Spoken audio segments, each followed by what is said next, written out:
and then you bend it back and cut the back side. It's water safe, but it is not waterproof. Everything's waterproof. Now, obviously it's gonna dry. How do you cut Durock? So to cut Durock, all you really have to do is just score and snap it. Try not to use power tools or anything that will create dust. Durock has silicates in it, not good for you. Score it really well with a utility knife, and then you bend it back and cut the back side, and it's all done. If you want, you could also use a carbide scoring tool.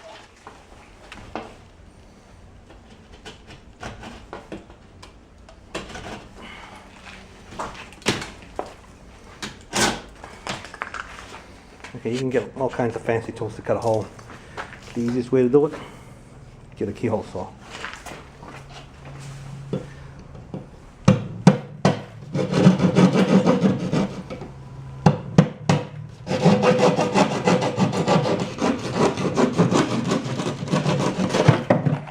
When you can't use drywall screws, you can't use anything that's not coated or protected or galvanized.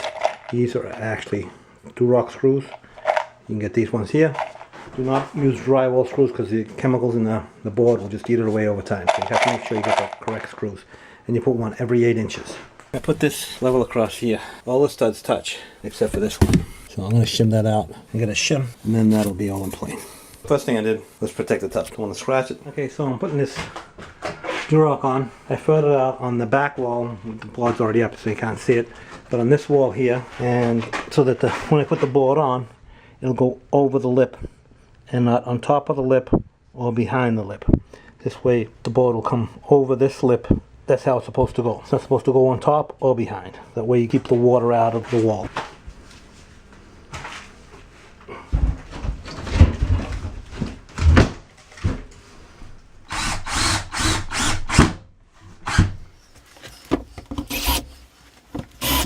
So you might wonder why there's no vapor barrier. Well, the reason is because I'm going to waterproof the whole surface of this Durock. If you put one in front, you don't put one behind.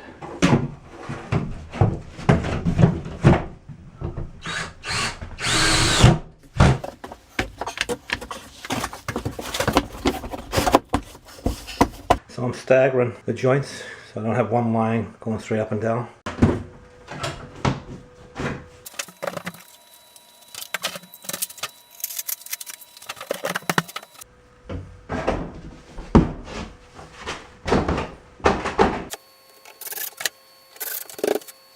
So I'm putting in the fiberglass mesh tape. Durock tape is alkali resistant or corrosion resistant. Don't use drywall tape because drywall tape will deteriorate over time. This has to be alkali resistant. You can't use the drywall version of this. It has to be alkali resistant.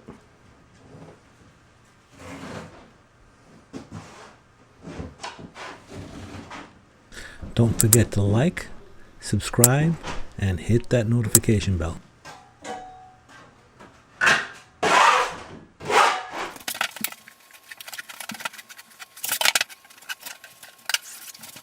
Okay, so I mixed some thin set, the same thin set that I'm going to use to install the tile so that I can skim over all the mesh tape. On the seams, I am going to skim and fill the seams. In the corners, I am going to skim, but I am not going to fill the corners. Just skim over it, but don't fill them. And you want to keep that very, very thin so you don't create a hump when you tile it. So just coat over it, fill the joint, and keep it thin. When that dries, I'm going to waterproof this shower now, and in the corners and in the knee wall I am going to put this fabric to reinforce it. It's a fiberglass fabric, and that gets impregnated with the waterproofing, and then I'm going to coat the whole thing. Okay, so I'm cutting the fabric to these corners. That piece goes in that corner, that piece goes in that corner, and this goes like this, goes in that corner. This piece goes like that. Okay, so this is Durock, and everyone seems to think that it's waterproof. It's not. It's water safe, but it's not waterproof.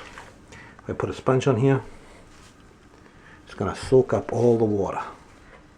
It's just going to soak it up. So you need to waterproof this and coat it with waterproofing. Over here you don't need to because it's outside the shower, but in the shower it needs to be completely covered. 2 coats.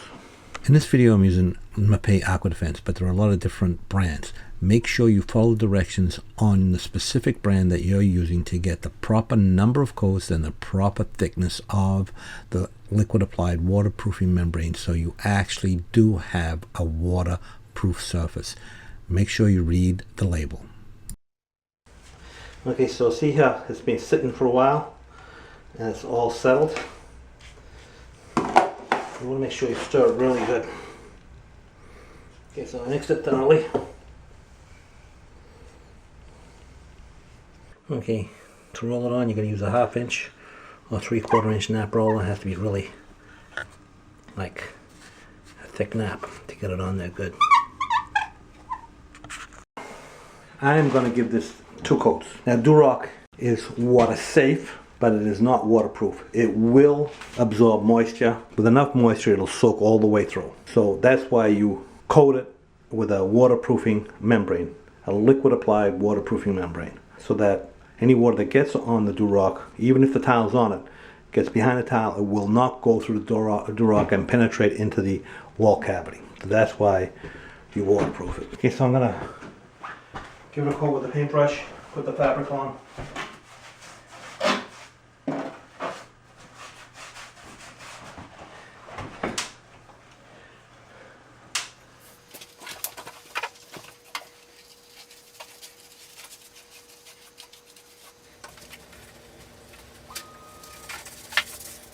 See, I have that tape up to the edge there.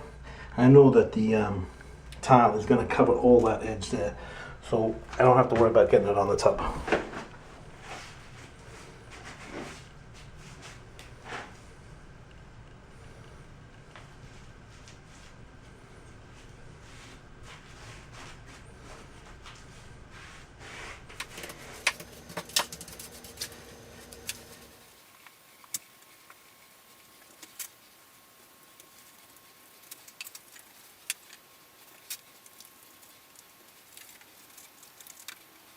Okay, so I got it all the corners and everything done. Now I'm going to roll it first in one direction, let it dry, and then go in the other direction.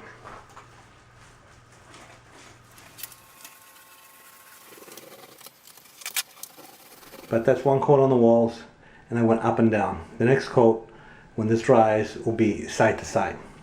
So it's pretty much dry, so I'm going to give everything a second coat.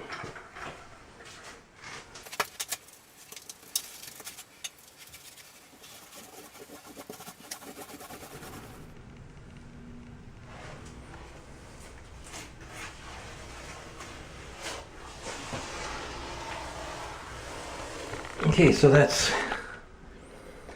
2 coats. Everything's waterproof. Now, obviously it's got to dry.